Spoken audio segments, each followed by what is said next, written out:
In the misty folds of the Kentucky foothills, an old white house stood at the end of a winding dirt road. Its porch creaked when the wind sighed through the valley, and its windows looked down upon the quiet graveyard below like eyes filled with memory. Inside lived Martha Cole, a widow in her mid-50s with silvering hair and hands that trembled not from age, but from a loneliness that had set deep in her bones. She'd lost her husband Thomas, a railroad worker, in an explosion 3 winters ago. Since then, she had lived alone with her sewing machine, her Bible, and her sorrow. Each evening she sat by the window overlooking the cemetery and wrote letters she would never send. She addressed them to the dead, her husband, her parents, even to strangers buried beneath the crooked headstones. She folded them carefully and placed them in a small tin box under her bed.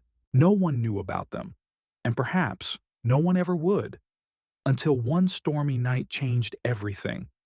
The rain began as a whisper against the window, then turned into a pounding fury. Martha lit a lantern and watched the storm dance over the cemetery below. Lightning split the sky, illuminating the old willow tree where her husband rested beneath the soil. Her heart ached as she picked up her pen.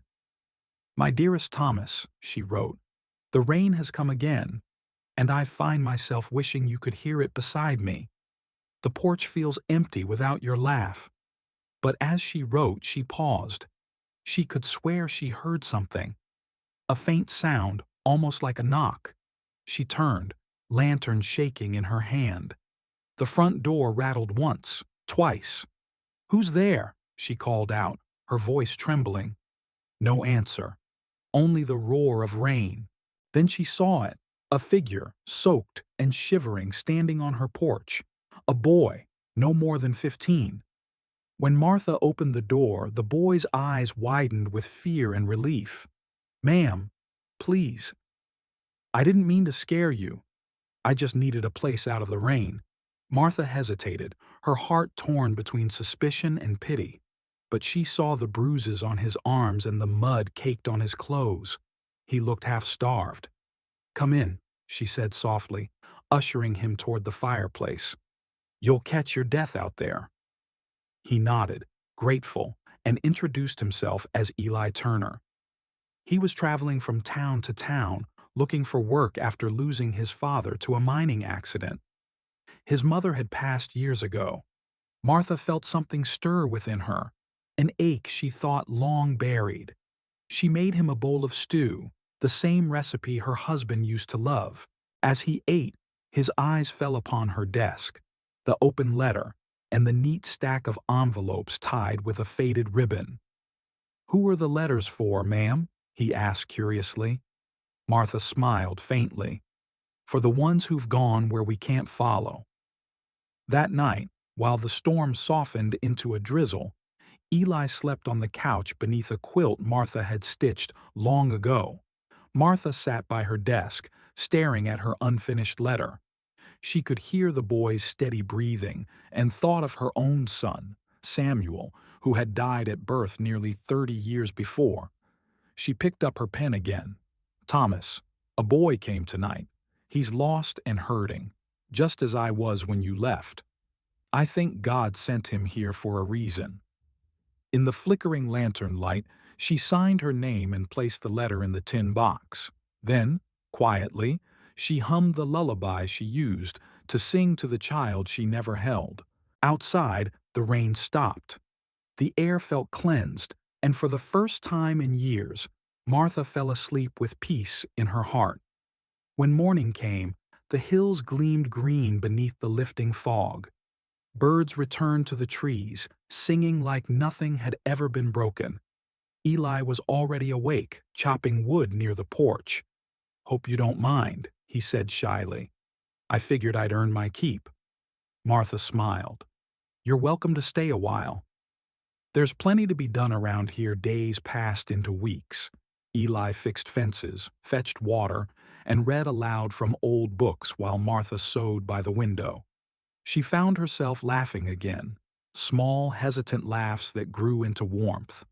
But at night, When the lamps dimmed, she still wrote her letters. Now, though, some were different. She wrote not only to Thomas, but also to those Eli spoke of, his parents, his sister, who died young. It became their quiet ritual. Martha wrote. Eli listened. The house on the hill no longer felt empty. One afternoon, the wind came rushing down from the mountains, shaking the trees and sending Martha's drying laundry flying across the yard. Eli ran after the sheets, laughing. But then something else lifted from the porch rail. A letter. Martha's handwriting, he realized, snatching after it. The wind carried it high before letting it fall between the graves at the edge of the yard. When he picked it up, his breath caught. It wasn't addressed to Thomas this time.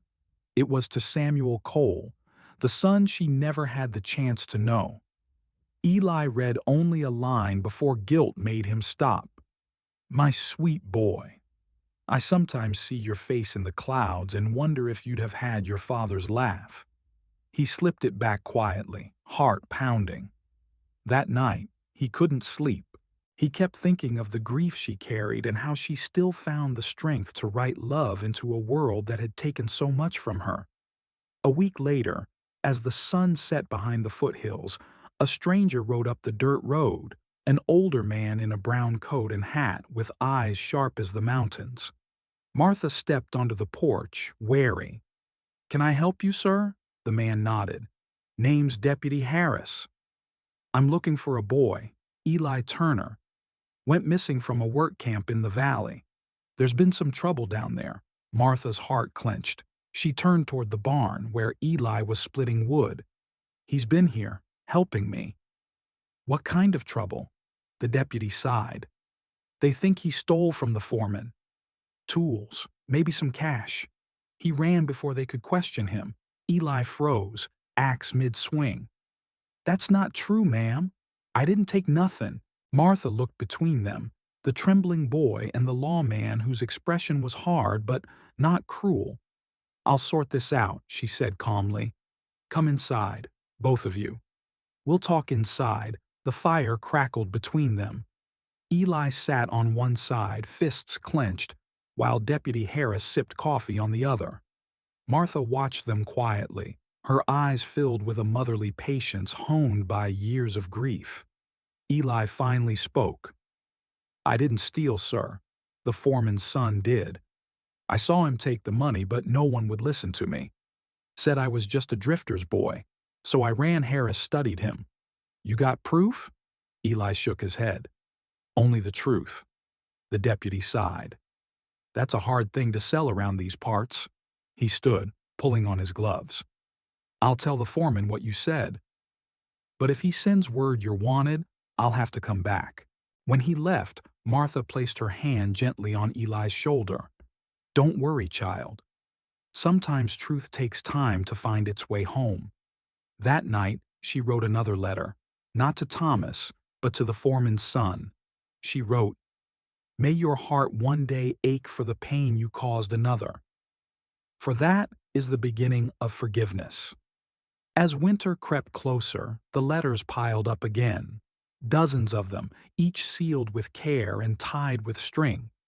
Eli often saw her writing but never asked what she wrote now. One morning, Martha handed him the small tin box. I want you to have this, Eli. He looked startled. I can't, ma'am. These are yours. She smiled.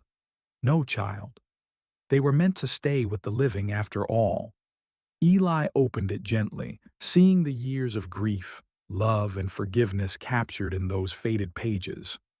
What do you want me to do with them? He asked. Read them when you're lost, she said softly. And when you find your peace, bury them under the willow. Her voice trembled. That's where Thomas and Samuel rest. Let the words find them when you can't. Eli nodded, eyes wet. I promise. The first snow fell that night, wrapping the foothills in silence. Martha sat by her desk one last time, her hand weak but steady. She began a new letter. To whoever finds this. It was different from the others.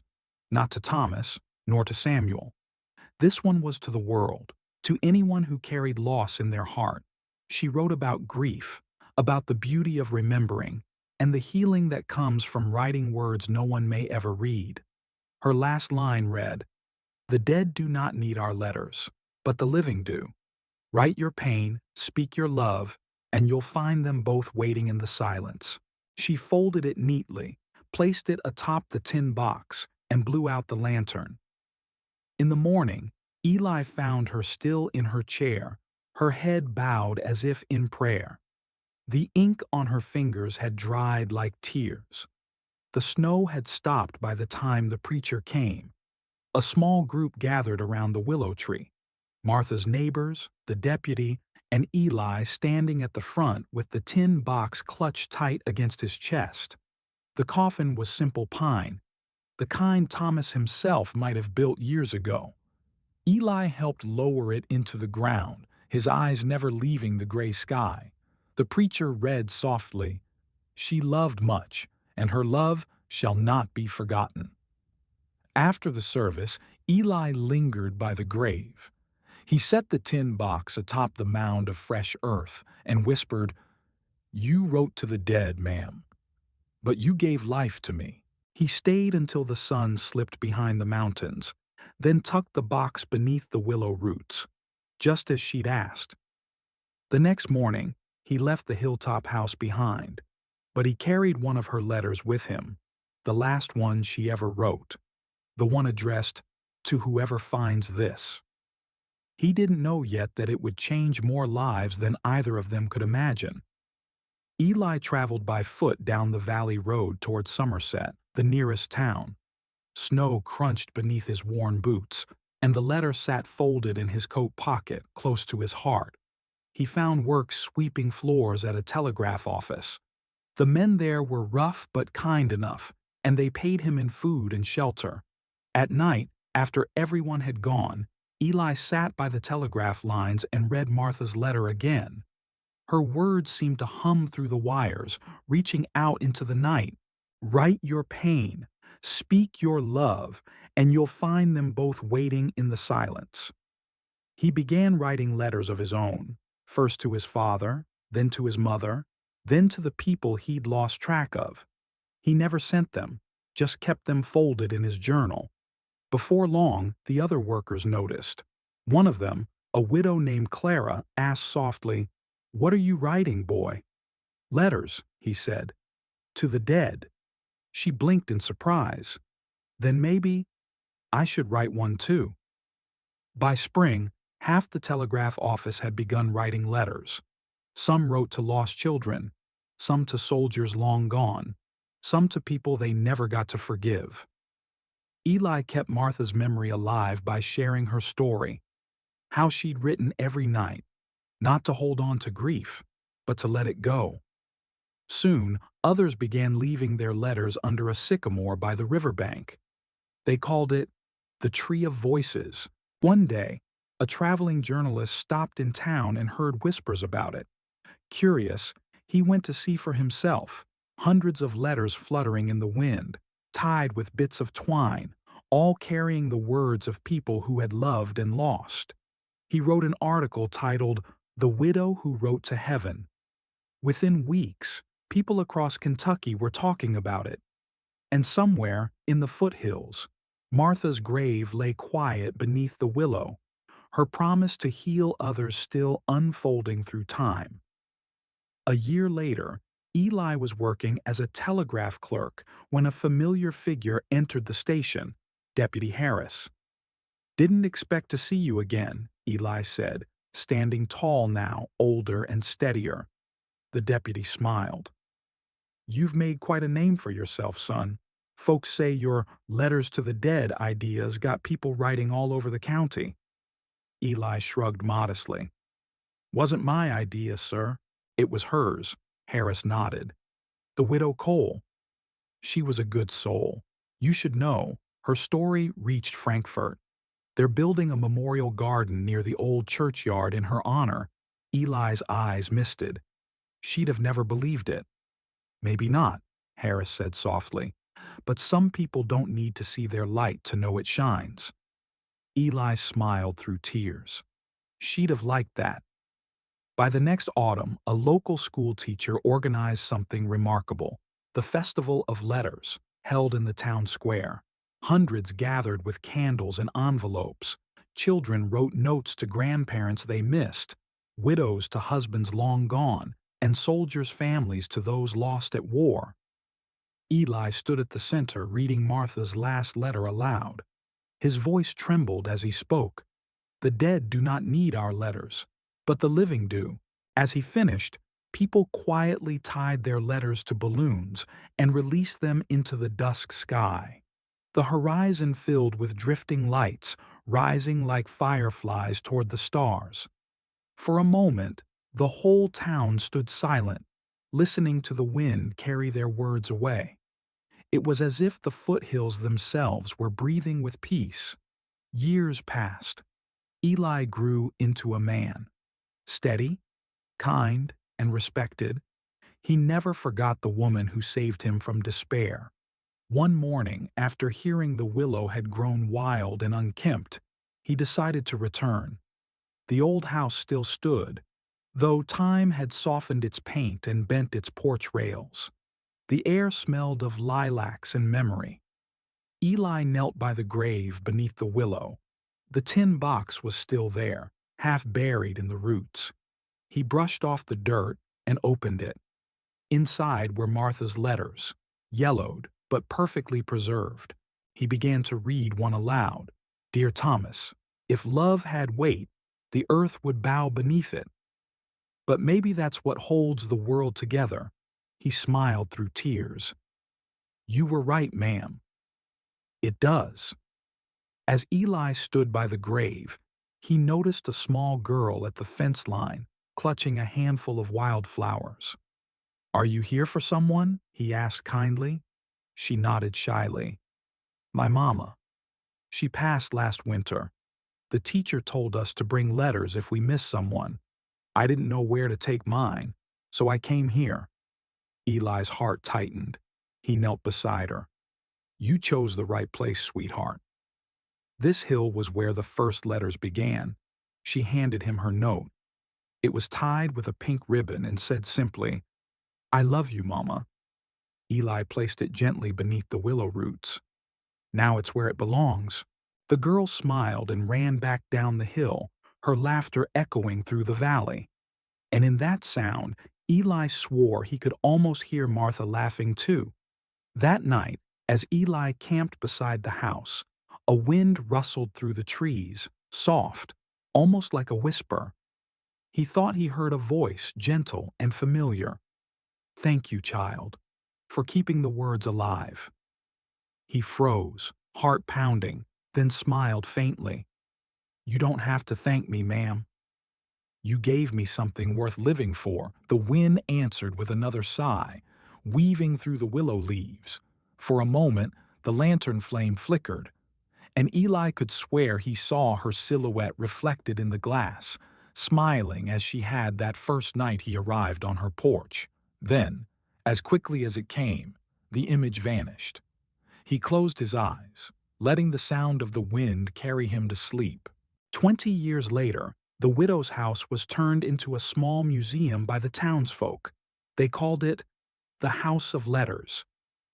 Visitors came from far and wide to see the tin box, the wooden desk, and the original letters written by Martha Cole. An old Eli, now gray-haired and gentle-eyed, served as the caretaker. Every Sunday, he told her story to children who gathered on the porch steps, just as he once sat by her fire. And each spring, he still placed a letter under the willow, sometimes to her, sometimes to the ones he had lost along the way. He had learned something that Martha had written long ago, that grief, when shared, becomes grace. When Eli's time finally came, the townspeople buried him beside the widow, beneath the same willow that had shaded both their lives. In his hands, they found a single letter, neatly folded. It read, "Dear Martha, you taught me that death ends a life, not a love. I have written many letters since that night you took me in. But this will be my last. I am coming home now. Save me a place by the fire. After his funeral, a young woman discovered another letter tucked in his coat pocket, addressed to the living. It said, "If you ever feel alone, write." The page listens when the world will not. And somewhere, in the quiet between words, you'll find the people you miss waiting to answer. That letter was placed in the museum beside hers. And as the seasons turned, the Hill of Letters became a place not of mourning, but of healing. Beneath the willow where love had once been written to the dead, it was the living who now came to remember what love could still do.